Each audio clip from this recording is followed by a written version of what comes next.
Okay, so once again, good evening to everyone. I hope you're all doing well.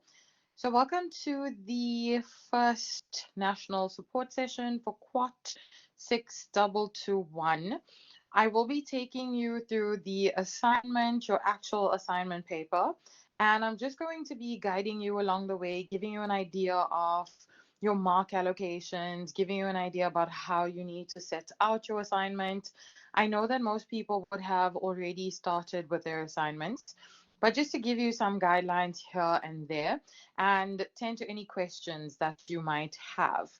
So if you look at this cover page, you will have seen that your assignment is worth 100 marks.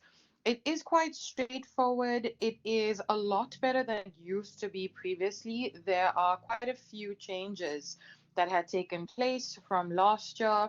So the content of your assignment one is honestly quite easy to do really, really well. In fact, I would say aim for 100% in this assignment if you can, because the content is absolutely straightforward. It's content that used to be previously what was Stats A.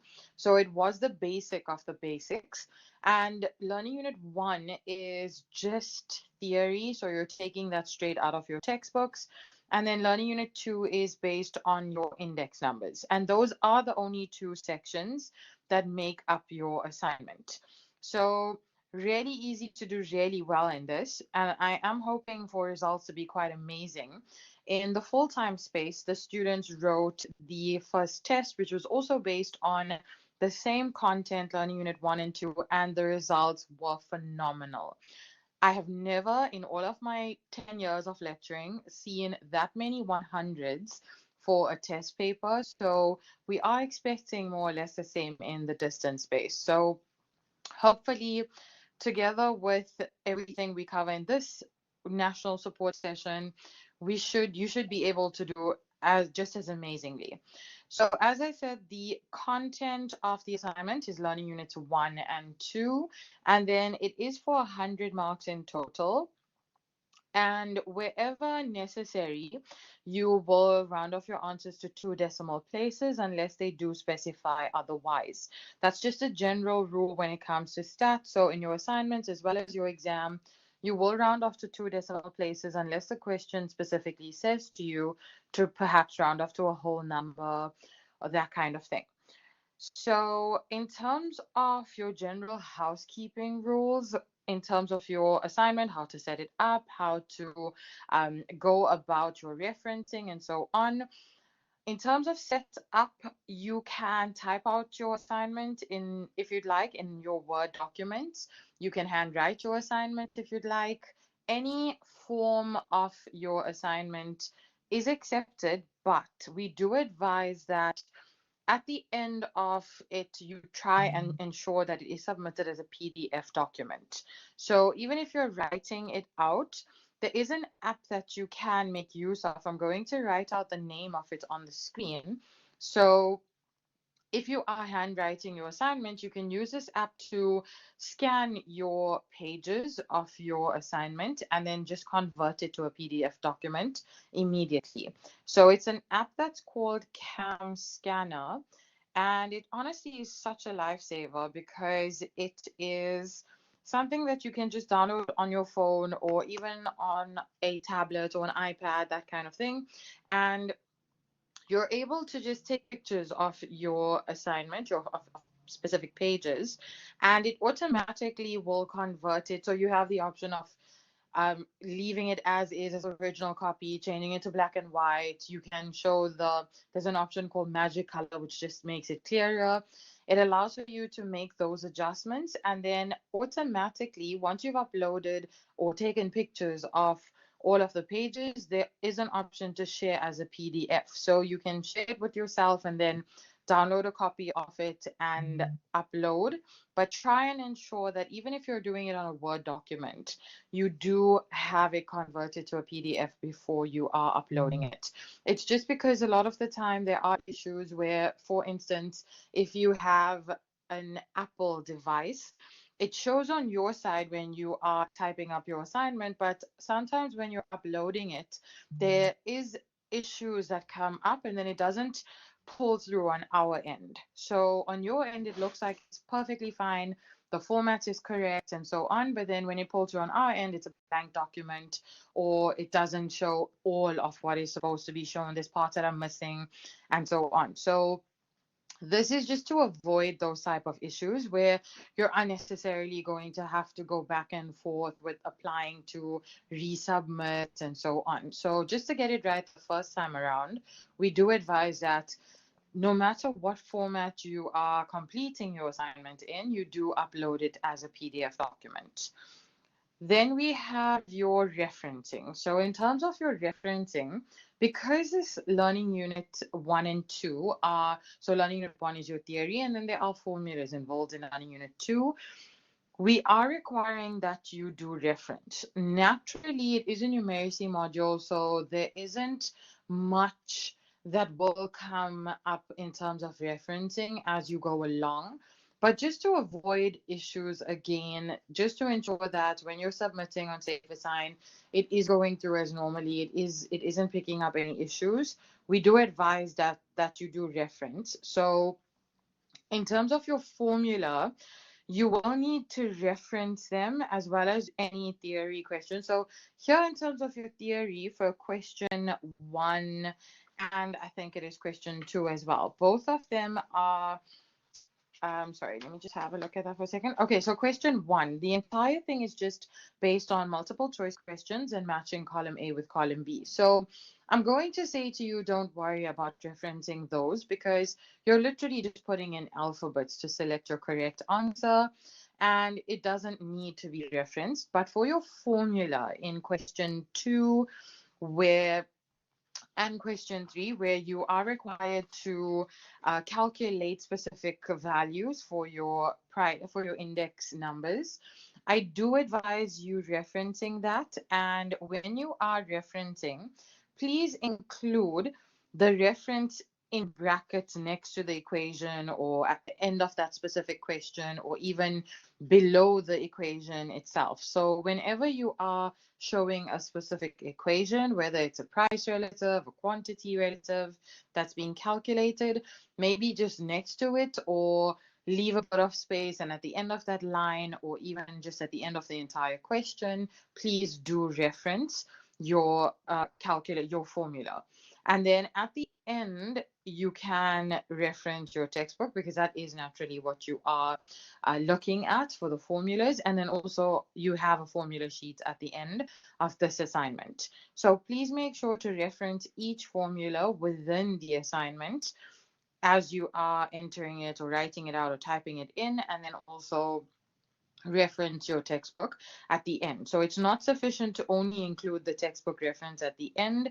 You do need to show the reference within the assignment after each formula. Okay, so I think that's it in terms of your housekeeping rules. There really isn't, sorry. No, so I think I did answer the questions in the chat because some of you had asked to only include the textbook at the end. It's fine. If your percentage is low, it's fine. The only issue we are having is that some of your assignments get moderated. It does get checked on the system. So we were specifically asked to indicate to you that you do need to show your references for your formulas. So it is coming from the national team. So I do advise strongly that you stick to the rules and regulations in terms of how to go about setting out your assignment and referencing and so on, because you potentially can be penalized at some point for that. So are there any other questions from anyone? It should be fine for now. Don't stress about it. If you had a low percentage, that should be perfectly fine.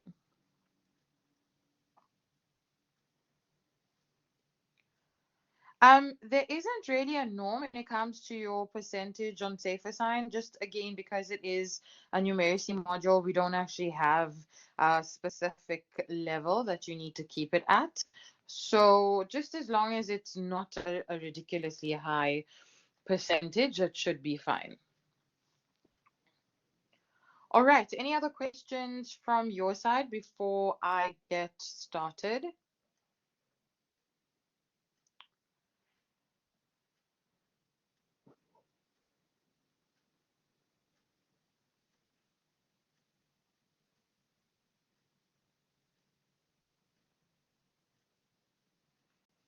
Okay, that's fine. That should be fine.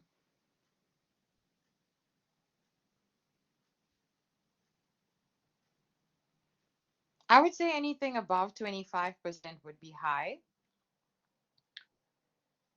But naturally, when it comes to your submissions, if you are submitting where it was typed out and it's picking up that alphabets were the same under each line, if you set it out in a similar way to someone else, then it possibly will be a bit high, but it should be fine because remember, it is, like I said, it is multiple choice and matching column. So you're all going to have alphabets as your answers.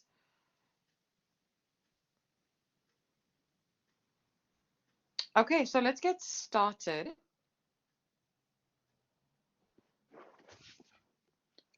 So I'm just going to take you through the multiple choice questions, and I naturally will not be able to go into it in too much detail, but what I'm going to do is just explain to you some of the options that are available under each question to make it easier for you to understand what your respective answers will be. So your multiple choice questions, there were 10 of them in total. Sorry, there were 20 of them in total. No, 15. 15. So there were 15 of them in total, and each of them were 2 marks.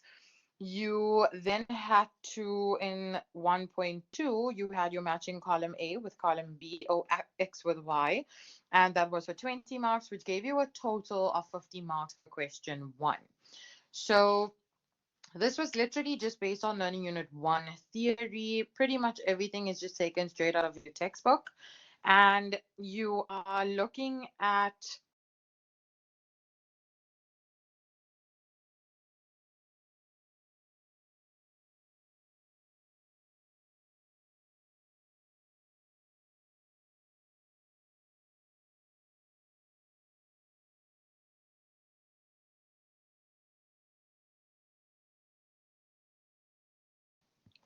Sorry, guys, I got disconnected there for a second. Please can I confirm that you still can't hear me? Okay, thank you. So as I was saying, in terms of Learning Unit 1 theory, this is covered in question 1.1, your multiple choice, and then question 1.2, your matching column X with column Y. So the first question here had said to you, the time taken to complete the bicycle race is an example of, and they've given you the possibilities here. So I'm just going to write it out. Okay, so they've given you here, they said to you that your options are qualitative and discrete, quantitative and continuous, qualitative and interval scaled, and quantitative and discrete.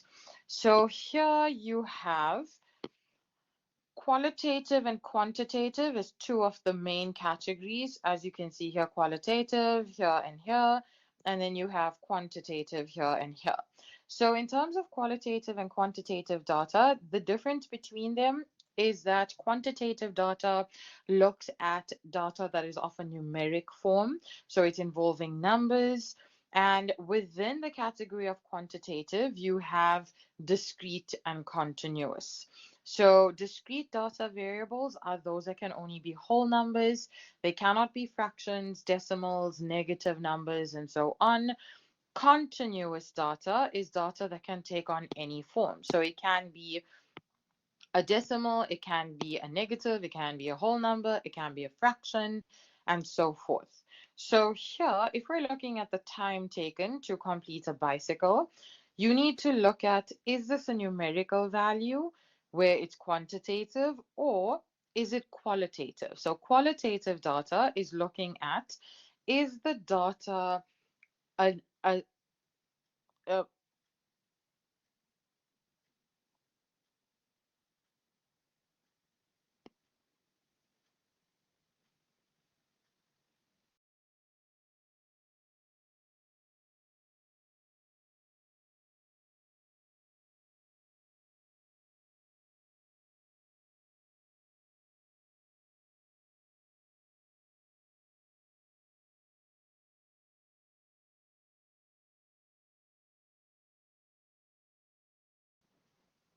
Sorry, guys, I got disconnected there again. I'm not sure why I keep getting cut off. Okay, so back to what I was saying. You're looking at, is the variable time taken to complete a bicycle race a number, or is it a qualitative type of data? So qualitative, as opposed to quantitative, is a non-numeric form of data. So this is where your data is lists or categories of information. It is non-numeric, and even if there are numbers involved, those numbers are just there to help you distinguish between categories. So, for example, let's suppose in a questionnaire they said to you, indicate the number 1 if you are female, and indicate the number 2 if you are male. So here it is qualitative in nature because it's a category or it's a list of information. The numbers 1 and 2 are only there to help you distinguish between the categories of male and female. So although there are numbers involved, it's numeric, it is not meaningful, meaning those numbers don't hold any numeric property, they don't have any numerical value, they are just simply used to help you distinguish between the different categories. So you're going to ask yourself the question again of, is this a number-based value, or is it a category or list of information? And then that will help you identify whether it's qualitative or quantitative. And then when you look at whether it's qualitative or quantitative, if it is quantitative, you then need to ask yourself the question of, is it a figure that can only be a whole number, like we said with discrete data, or is it a figure that can be anything from a fraction to a decimal to a negative and so forth?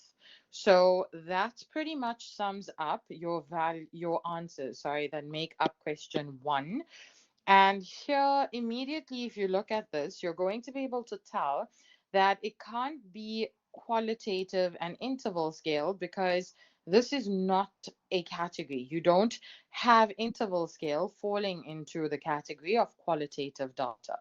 So it definitely can't be that, which eliminates that answer for you. And then you're going to look at the remaining ones. And again, just ask yourselves the question of, is it a numerical base value or not? If it is numerical base, does it have to be a whole number? And then it's discrete, or does it or can it be anything from a number, from a decimal to a fraction to a whole number to a negative, and then it would be continuous. So that's question 1. Then question 2 says to you, we're looking at the weakest form of data with regards to statistical analysis. So the weakest form of data, firstly, to understand what we mean by that, is looking at the different measurement scales. So in terms of your measurement scales, these are the 4, the ones that you see in number 2. These are your 4 measurement scales. And your measurement scales are used to assign values to each of the outcomes that exist in your data set.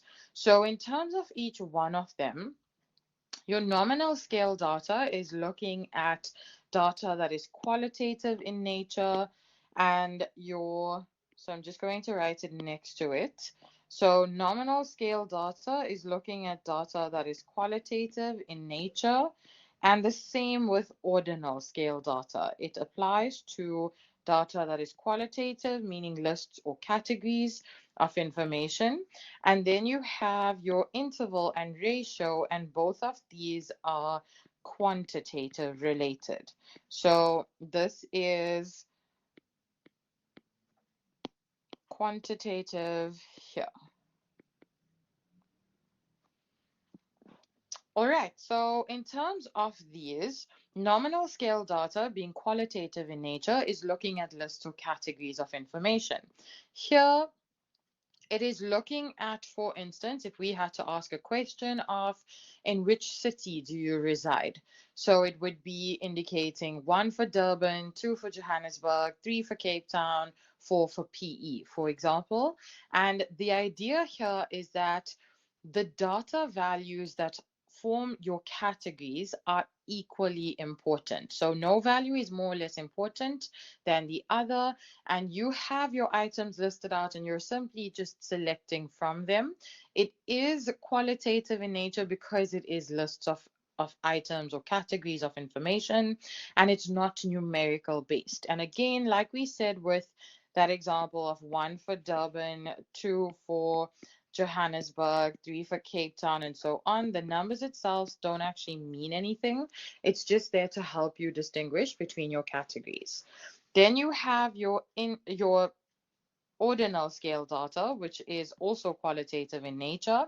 This is where you still have lists of information, but there's some sort of ranking between the values. So for example, if you look at the size of clothing, you have small, medium, large, extra, extra large, and so on. Now, medium is bigger than small, large is bigger than medium, extra large is bigger than large, extra, extra large is bigger than extra large. So here you find that each successive value is greater than or more important than the previous. And this is what ordinal data is. So it's qualitative in nature because it has list of categories of information, and it is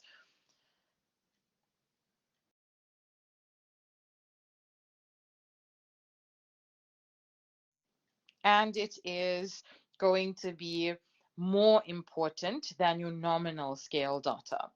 So that's the first two, your qualitative, your nominal, and your ordinal scale data. Then you have your interval and your ratio scale data. So these are both quantitative based, and this is because they both have numbers involved. So they are better than the other two or more stronger than the other two because of the fact that there are numbers involved, and also because of the fact that you are able to apply more statistical measures to them. So between the two, you will first have interval scaled and then ratio. So interval scaled is a bit stronger than ordinal data. And this is because with interval scale data, you are able to get more meaning or gather more measures from your data. So, for example, if we were to look at a questionnaire that was put together where you have a question such as, what do you think of the latest season of American Idol? So, here you're going to find that people are indicating using figures, using actual numbers from, let's just say, 1 indicating that it's amazing, 2 indicating that it's good, not too amazing, 3 you have a neutral basis with it, then you have 4 don't like it, and 5 it's completely a waste. So you have numbers indicating or ranking your values in terms of best to worst case. And here you're going to find that every person will have a different answer. So you're going to get different figures across your different samples. Then you have ratio scale data, which is actually the strongest form of data. So your ratio data is the strongest form because it is fully made up of numbers. So you're going to find that it is completely quantitative in nature, only numbers included. And here you're going to find that the most statistical measures can be applied to your ratio data. So here it is, for example, if we had the variable distance traveled, it would be distance traveled in kilometers, and it's completely number related. It can be a decimal, it can be a whole number. You are able to calculate measures such as the average distance traveled. You're able to determine the most common distance traveled, and so on. So it's easy to use because of the fact that there's only numbers involved, and it's strongest because you are able to calculate the most measures based on it. And also, one major difference between interval and ratio scale data is that interval does not include zero. There's no zero. And ratio data does have zero. So here there is a zero. included. So your answer can be 0 because, for example, there can be 0 kilometers traveled, and then there can also be any number at all. It can be a decimal, it can be 20.56 kilometers traveled, and it can be just a whole number. So it's the strongest form of data for that reason. So this is number 2, and as I said, it's the strongest because there's the most measures that can be applied to it. Then you have in question 3, it says, if we measure the temperature in Sutherland every day at midnight for a period of 1 year, then this will generate. So the first one is external data. So just to explain to you very briefly, external data, literal to the word, is data gathered from outside an organization. Then you have interval scale data, which, as I said to you, is, I explained it here, it is data that is of a numeric form, but it doesn't include the number 0. So you need to ask yourself of whether it is possible that this figure that they're referring to, the temperature in Sutherland, can or cannot include the 0. Then you have discrete data, which I also explained already, in Sutherland can or cannot include the 0. Then you have discrete data, which I also explained already at the top here.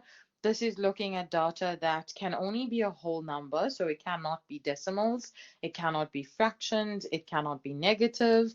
And then you have qualitative data. So qualitative data is data that is of a non-numeric form. So again, you're going to ask yourself the question of, can this be a numeric form or can it be a non-numeric form? And that obviously will impact whether qualitative data is one of the options.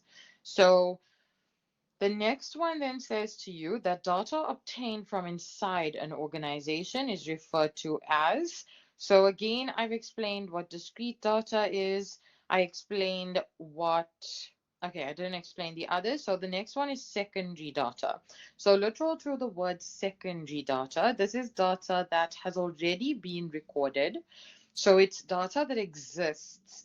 And if you are a person carrying out research, you are able to go to that data and sift through it to see whether any relevant information can be used in your research. So it's data that already exists and you can make use of. But a major problem with it is that it's not problem specific, meaning it can be completely irrelevant to your study, or it's not narrowed down enough for your study, or it just has too much additional information that's not relevant to your study. So this is secondary data. Then primary data is data recorded for the first time. So as opposed to secondary, where the data already exists and you are just simply making use of it, primary data is data that's gathered for the first time. It's created or put together for the first time. And then internal data, literal to the word, is data that exists within an organization. So that one was pretty simple and straightforward. Then the next one says one disadvantage of primary data is that, and here you have, it is time consuming to collect, it is irrelevant, it is high quality, or none of the other options. So here in terms of your primary data, one of the, or some of the advantages and disadvantages is that the advantages is that it's extremely relevant, it is problem specific, it's looking at exactly what is needed for a typical question, and it's also of a high quality because you are gathering the data personally most of the time when you are carrying out some sort of research. So you're guaranteed that it is quality, meaningful information. Your disadvantages are the fact that you are having to gather the data on your own. It's costly, it's time consuming, it is a bit hectic to actually gather data from many different sources. So altogether, you can look through each of those. It is also in your textbook. So you have your advantages and disadvantages listed out there for you. Then the next one says, among other disadvantages, which type of data may not be problem specific and or may be out of date? So I actually discussed this with you already. So the first one is ratio data. We went through the explanation of that. We went through the explanation of secondary data just now. we know what quantitative and discrete is, and we actually know what ordinal is as well. So it should be pretty straightforward here in terms of easily identifying which of these it was. Then the next one says the data that's recorded for the first time. I actually also just explained it just now. So let's look at the options here. So they have general information. So this doesn't really have an explanation. It's literal to the word general information. Relevant data is basically saying it's problem specific. So it's relevant to the study at hand. Primary data we discussed already. Preferred statistics is also just looking literal to the word, looking at specific measures that are used. So pretty straightforward there as well. Then it says if we transform data into more meaningful measures, then this process is referred to as, so let's look at what the definition of each of these are. So statistical modeling is where we are creating equations where we are looking at the relationship between variables. So equations are constructed to identify the relationship that exists between a population and a sample. Experimentation is where we change variables to assess the outcomes. So for instance, we would have two variables that affect a particular, let's look at sales. So we're looking at certain variables that affect the sales of a company. And we want to know if we change one of them while we hold the other one constant, what effect does it have on sales? So we basically, literal to the word, are just experimenting. We are assessing if certain variables change, what impact does it have on our whatever variable we're looking at. So if we're looking at sales, we want to know how do the changes in specific variables impact your sales. Then you have data relevancy. Again, this is pretty literal to the word. It's looking at whether your data is relevant to the problem at hand. And then you have data enrichment, and this is where we are applying specific measures to our data set in order to make it more meaningful and useful and usable. And this is just to allow for it to be used in the decision-making process quite efficiently, because you want it to be such that you have high quality information, which leads to user confidence, and we're able to use it efficiently in the decision-making process. Then you have in question 1.9, it says 15 boxes of books are donated to a local church for a jumble sale. If we count the number of books in each box, this will generate.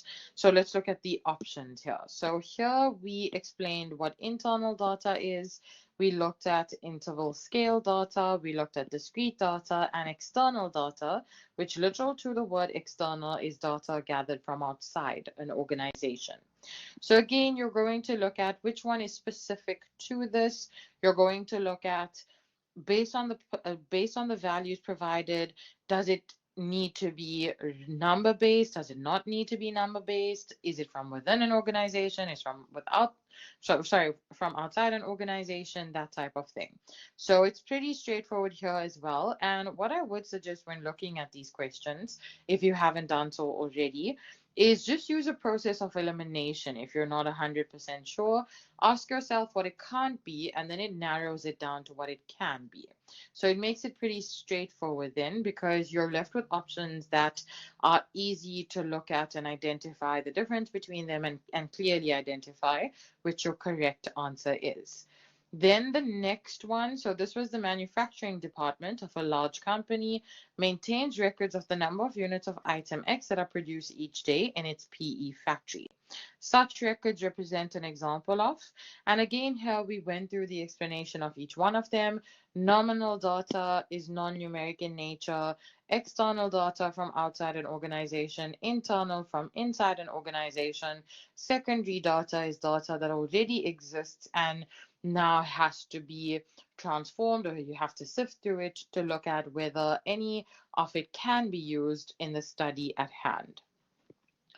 Then 1.11 is a person that is a member of a sample is referred to as, you have a sampling unit, a statistical model, an inferential statistic, or a parameter. So a sampling unit is looking at one single variable basically. Then you have a statistical model. So this is also something that was mentioned in a little bit of detail earlier. So a statistical model is an equation that is constructed to identify whether there is a relationship that exists between two variables. Then you have inferential statistics, and inferential statistics is where we generalize the sample findings to the broader population.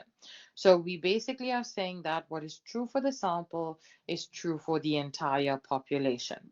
So this is generalizing and saying that if we calculated, for example, let's just suppose that in a class of 50 students, we calculated the average test one mark and it was 75%. We would say then that out of the total, and I'm just going to draw up a diagram to help you see this. So let's suppose that the whole class had 50 students, and we looked at maybe just 20 of the students instead of the entire class, and we saw that their average mark was 75%. So with inferential statistics, we say that if the average was 75% for just the 20 students, then what is true for this sample, these 20 students, is true for the entire population from which that sample was drawn. So if the average for this 20 students was 75%, then it should also be more or less 75% as the average for all 50 students that make up that class. So it is generalizing the sample findings to the broader population. And then a parameter is looking at a characteristic that describes a measure of the population. So when we calculate the mean, for instance, or the median, or the mode, or the standard deviation, and so forth, when we calculate all of this for the population, then this is referred to as a population parameter.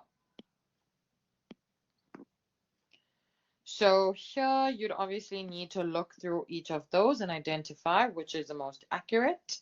Then you have data relevancy. And data relevancy is here they're saying to you refers to the fact that data selected for analysis must be obtained online, problem specific, checked for errors and outliers, or obtained using algorithms. So here, this is something you'll naturally have to look at your textbook for. I can't explain any one of them. It's pretty self-explanatory. So you'll have to look at that in your textbook. Then you have categorical data, where the categories of equal importance is referred to as. So you have discrete data, we explained interval data, nominal scale, or external data. So immediately here, it cannot be discrete data because it's categorical, meaning it has to be a category or list of information. It also cannot be external, so that's narrowed it down to these two. And then I gave you the examples when we were explaining your different measurement scales. So you'll have to look at, is it interval scaled? Is it nominal scaled? Again, look at whether the variable whether the variable that they're asking you about here, categorical data, is it number based or is it lists or categories of information? So that would be pretty easy then to identify. The next one says you are the CEO of a listed company. The financial statements of rival listed companies would be viewed by your company as. We looked at what internal data is from inside an organization, external from outside an organization.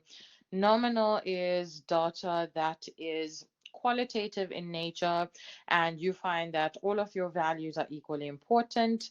And then your secondary data is data that has already been recorded and will now be used, sifted through to identify anything relevant to the study at hand.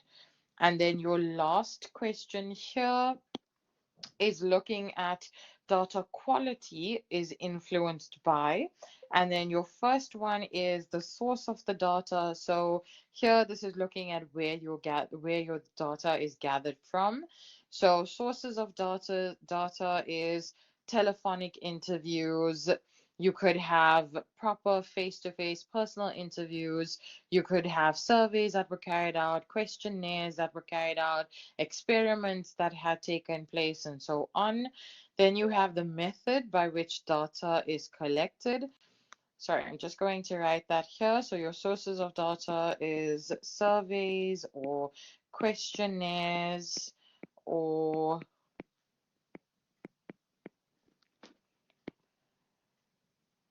telephone calls,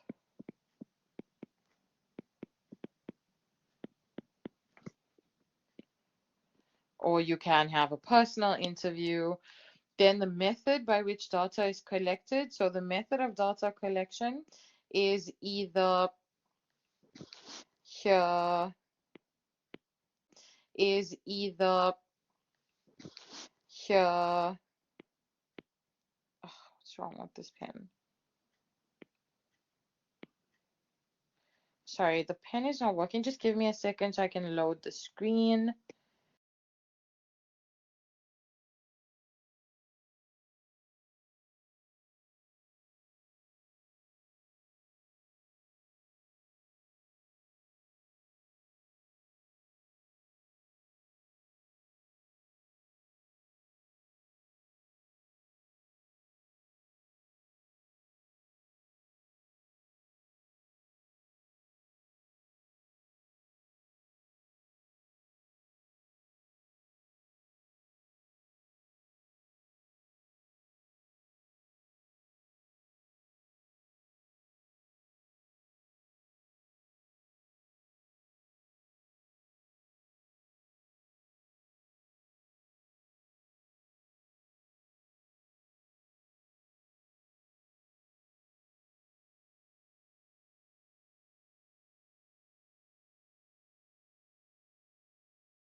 Okay, I'm back.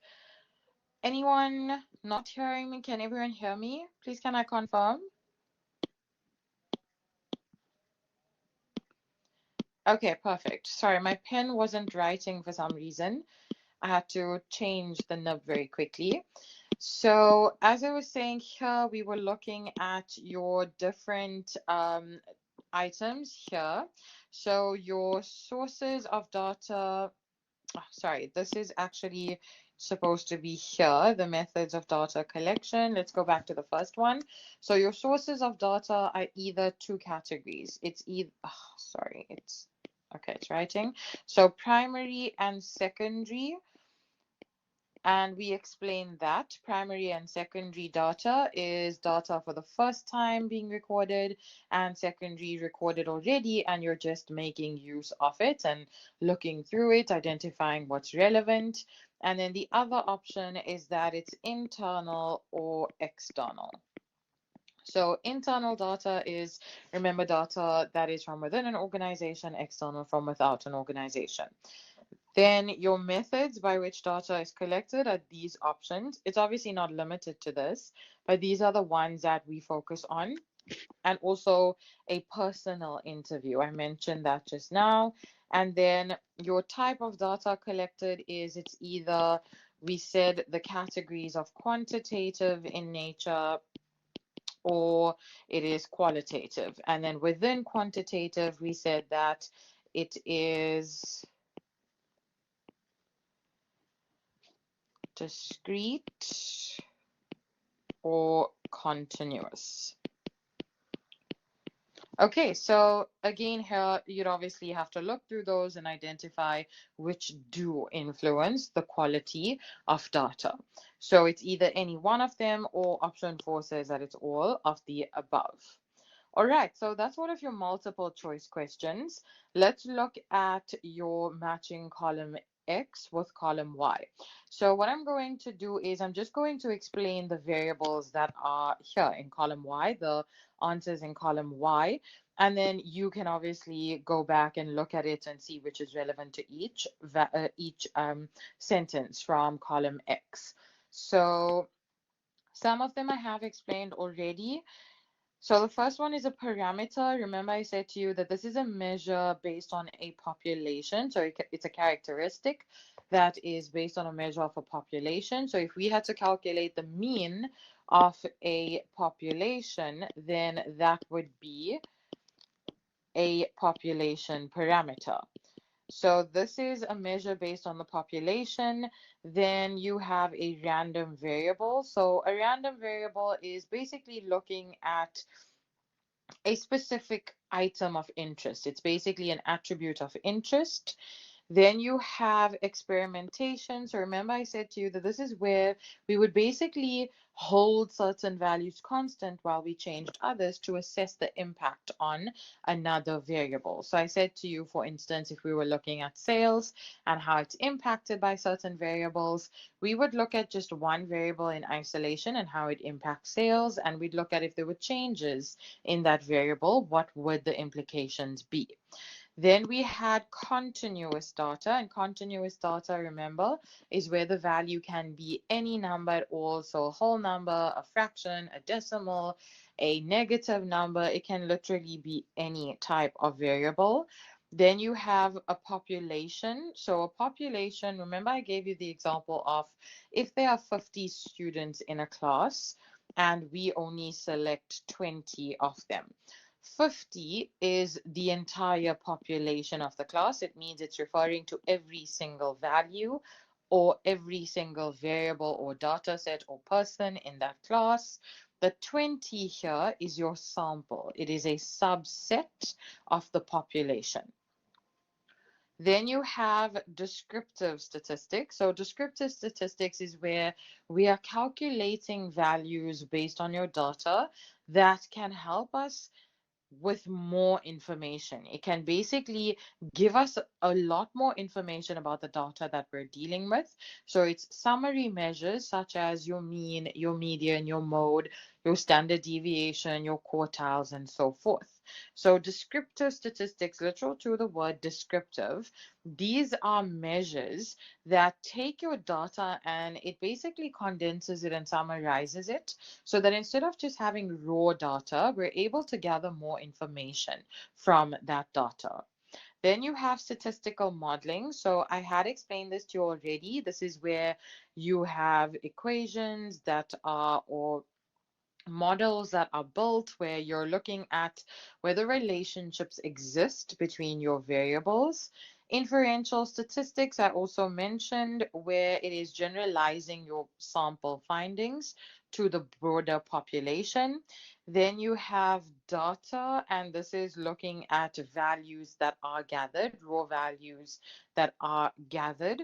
So if we had to look at what the number of BMWs that are sold in a particular BMW branch. Let's just say the Amschlanger branch. If we had to look at how many BMWs were sold in the past month at BMW Amschlanger, that would be actually gathering data. You're looking at the raw information, the actual values that are recorded on that specific variable. Then you have statistic. So like I said to you, if we were to calculate the mean for the population, then it would be called a population parameter. And then if we had to calculate the mean for the sample, it is called a sample statistic. So when it's calculated, when a measure is calculated for the population, it's called a parameter. When it's calculated for the sample, it's called a statistic. Then you have statistics. This is the formal word statistics. There is a difference between the statistic here and statistics, literally just the letter S, but it is quite different from each other. So statistics is looking at what the actual definition of statistics is. These are basically tools and techniques that are used to transform your data into more meaningful measures. So this is what we're actually doing in this module as a whole. And then ordinal scale data, I had explained to you, is where you have categorical variables, but you find that each item, each successive item is more or less important than the other. Ugh, my pen is not writing again. Okay, there we go. So you have some sort of ranking between your values where medium is bigger than small, large bigger than medium, extra large bigger than large, and so forth. All right, so that is all of your multiple choice, and you're matching column A with column X with column Y questions. Then we're looking at question 2 and 3, which are 25 marks each. And these are based on your Learning Unit 2 content, which is your index numbers. So here, the formulas that you will need for all of the calculations in question 2 and question 3 are in your formula sheet. So here, calculations in question 2 and question 3 are in your formula sheet. So here, all of these are relevant to the questions in question 2 and 3. So if you need any of the formulas, you just need to look at that formula sheet. If you look at the first question, it says to you, the following table indicates the unit prices in rands and quantities of 3 intermediate products consumed by a car factory in dispatch for the months of February and April of 2023. So the months of February and April 2023, they have then given you the information in the table. It's mirrors, wheels, and cable ties. And automatically, even if they didn't say to you that this was P0 and Q0 and P1 and Q1, the earlier of the 2 months is February.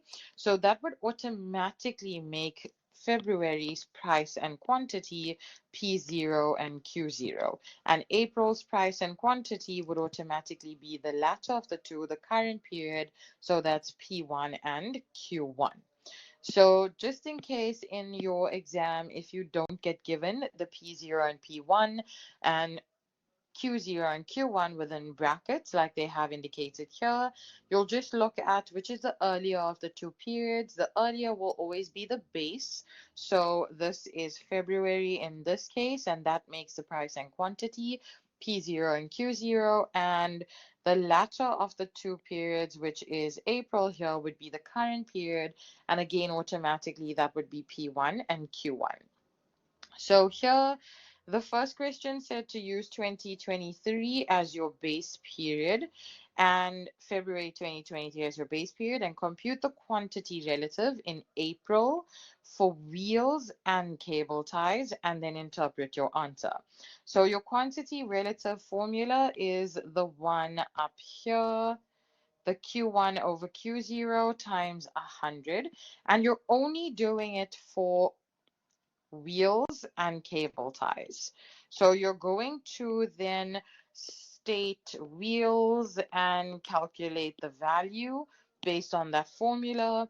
So you'll calculate whatever your values are, Q1 over Q0 times 100, and then below that cable ties, and again calculate your answer. And they did ask you to interpret, so please don't forget about that, because there are marks specifically allocated to it. So the mark allocation for each of these is 5. So you would need to show the formula, the final answer, and your interpretation. Remember, when you are interpreting, you are always comparing your answer to 100. So when you calculate your final answer for your quantity relative or for any index number in general, your final answer, let's just say it's 100, and this is just a random value. Let's just say you calculate your value and it's 135.18. You will not include the percentage sign here. Please do not do that. You will leave it as 135.18 as your final answer. And only when you are interpreting do you compare to 100. So you'll look at the difference between 135.8 versus 100. The difference between them is 35.18. So in this case, because it's higher than 100, you will say that dot dot dot an increase. There was an increase of 35.18%. So please do not leave your final answers as a percentage. Make sure it is just the number itself. And then only when you're comparing, when you're interpreting, sorry, do you compare to 100, and you will say that there was a percentage increase or a percentage decrease. And you need to work out the difference between the two figures, remember? So like here, there was a difference of 35.18%, and it was higher than 100. So that means that the price had, or the quantity had, increased by 35.18% over that period of 1 month. So 2 months, Feb to April. So please make sure you do interpret if they are specifically asking you to. You need to interpret each one of them individually. So once you've calculated the value for wheels, whatever answer you get, you leave it as is, not as a percentage, and then you will compare that answer to 100. And if it's higher than 100, it would have been an increase over the 2 months. If it is lower than 100, it will be a decrease over the 2 months. And you need to work out the difference between that figure and 100 to say that it was a percentage increase or a percentage decrease. You'll do it for wheels, and then you'll do it separately for cable ties as well. They asked you to do both of those. Then the next one said to you, using Feb again as your base period will never change. Compute the Pasha price index for all of the products, for April 2023, and interpret your answer. So your Pasha price index, again, the formula for it is here. Here's your Pasha price index.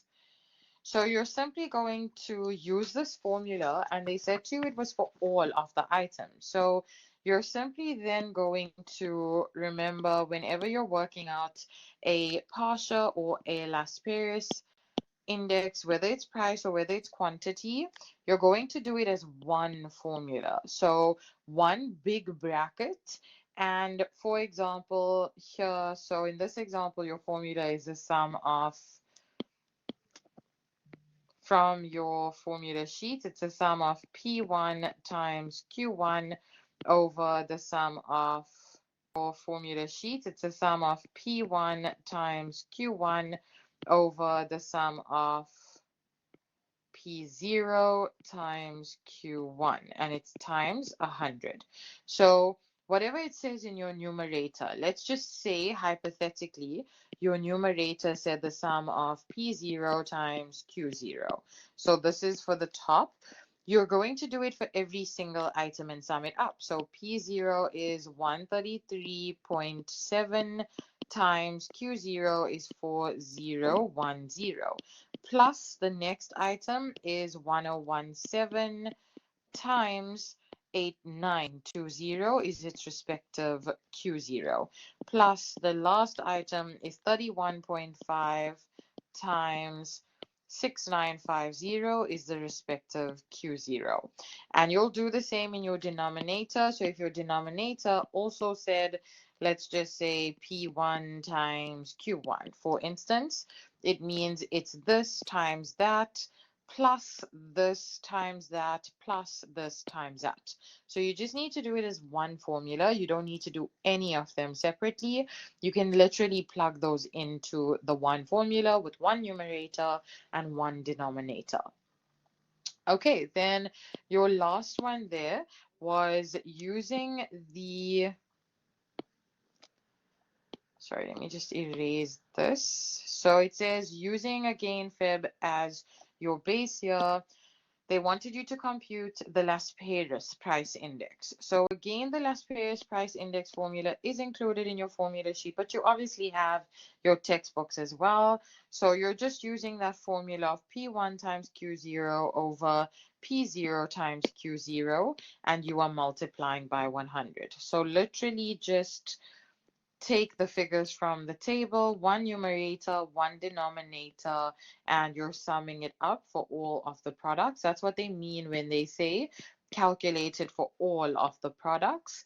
And then again, they did ask you to interpret for both of them. So your final answer will not be a percentage. Only when you are comparing to 100 will you say that there was a percentage increase or a percentage decrease.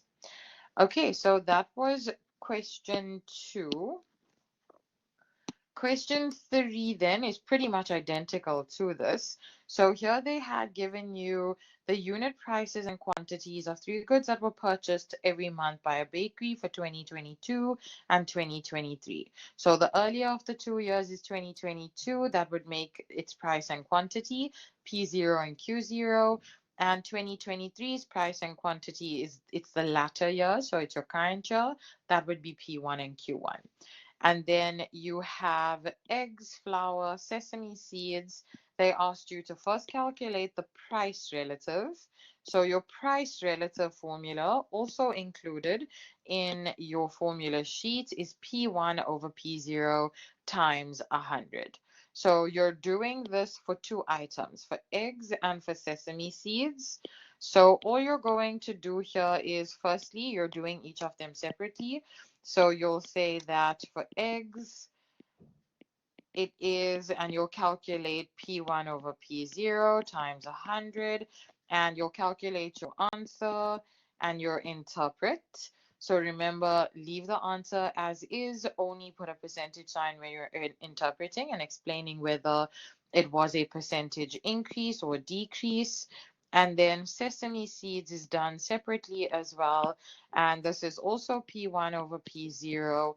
Again, here you are comparing to 100 once you have your final answer and interpreting and saying that there was either an increase or decrease by whatever percentage between 2022 and 2023.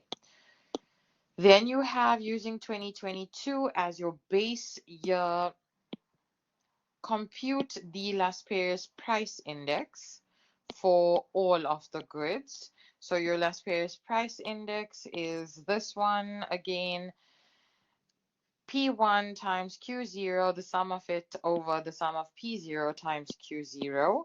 So you're going to again do it as one whole formula times 100 and then compare to 100 and say whether there was an increase or a decrease. So this was, remember, the sum of P1 times Q0 over the sum of P0 times Q0. And then your last one was to calculate the partial price index. So again, the formula is here, the last one, P1 times Q1 over P0 times Q1. So here, almost identical over P0 times Q1. So here, almost identical.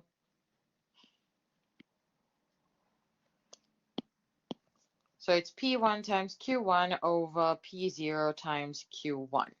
And again, please make sure that you are commenting, you're interpreting, because there's quite a few marks between between a mark and two, so 2 marks at most for your interpretations. You must interpret. You're obviously going to lose the mark if you don't. As long as they've asked you for an interpretation, you must.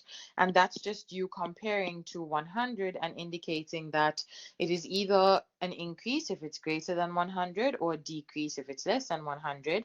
And then you're comparing the value. So you're working out the difference between that index number and 100 and saying that it either increased by this percentage or it decreased by this percentage. All right, so that is it for your assignment and the questions and how to go about answering. Are there any questions from your side?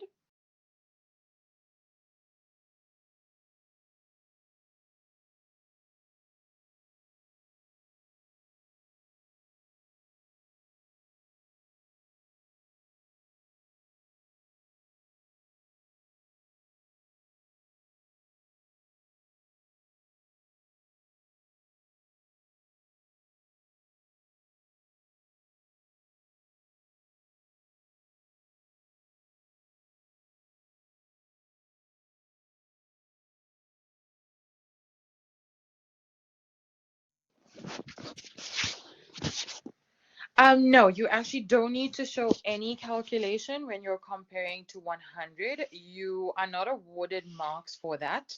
So just for your own purposes, you can show it in your working out, but you don't need to specifically say, for example, if your answer ended up being that 135.91, you don't need to show 135.91 minus 100 would give you a 35.91% increase.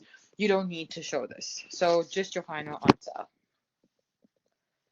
Yes, definitely. I will be sharing the recording with your online tutor. It should be, I will share it with them now, but I'm not sure when they will make it available to you, but hopefully it'll be as soon as possible.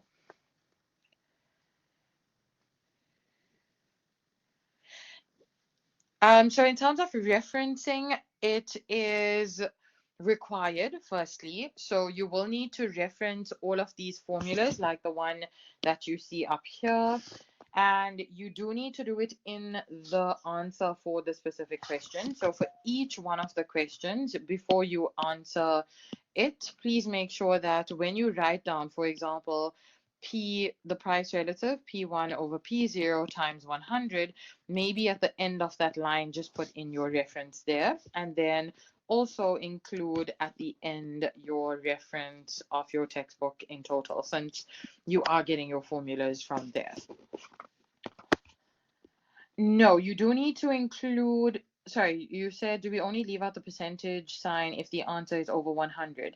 No, you will always leave out the percentage sign. So even if your answer is 90, or let's just say 86, if you calculate your index number and your answer is 86, then you will leave it as 86, and then only when you are interpreting, you will compare to 100, and you will say that there is a 14% decrease in the price or the quantity of that particular item over the year, or between 2022 and 2023, for instance. Yes, we are definitely going to have one of these before the second assignment as well. I will keep you updated on when that will be, or your online tutor will keep you updated. I'm so glad. Thank you, everyone. I hope this has been quite useful. Please try to ensure again that you do submit these as PDF documents, just as a reminder. And okay, you can email me because I don't have the actual, the full name with the author's name and so on. But you can email me and I can give you that reference. But you can also check on your Wise Books list. It should be there, or even in your module guide. You can email me for the module guide. I'll send it through to you. In your module guide, you will have the name of the textbook. You can actually literally just copy and paste it from your module guide because it has the entire um, edition, the author's name, the year in which it was published, and so on. So it's actually perfect for your reference because you can literally just copy and paste it from the module guide.